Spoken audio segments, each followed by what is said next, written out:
नमस्कार मित्रांनो, स्वागत आहे तुमचं माझ्या व्लॉगमध्ये. आज आपण पाहणार आहोत कण्हेरी मठातील संग्रहालय. संग्रहालयाच्या आत आल्यावर भारतात होऊन गेलेले मोठे ऋषीमुनी यांचे पुतळे येथे उभारण्यात आलेले आहेत.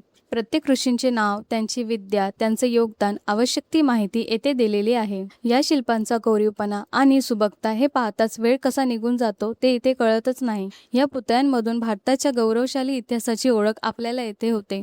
या गुहेतून बाहेर पडताच दोन्ही बाजूला हिरवंगार शेत व शेतात काम करणारे माणसे दिसतात. धान्याची पेरणी करण्यापासून ते धान्य घरात येईपर्यंतच्या सर्व प्रक्रिया या प्रतिकृतीमधून दाखवण्यात आल्या आहेत. याचबरोबर शेतामध्ये बैल, जनावरांचा असणारा वावर, खेळ खेळणारे मुलं यांचे प्रत्यक्ष दर्शन या प्रतिकृतीमध्ये जिवंत वाटाव्या इतक्या बारकाईने टिपल्या गेल्या आहेत. येथे मंदिरामध्ये भजन करताना लोक दिसून येत आहेत. या संग्रहालयामध्ये बघू तेवढे कमी प्रतिकृती आहेत. प्रत्येक प्रतिकृती ही खूप बघण्यासारखी आणि खूप सुंदर आणि रेखीव काम केलेली आहे.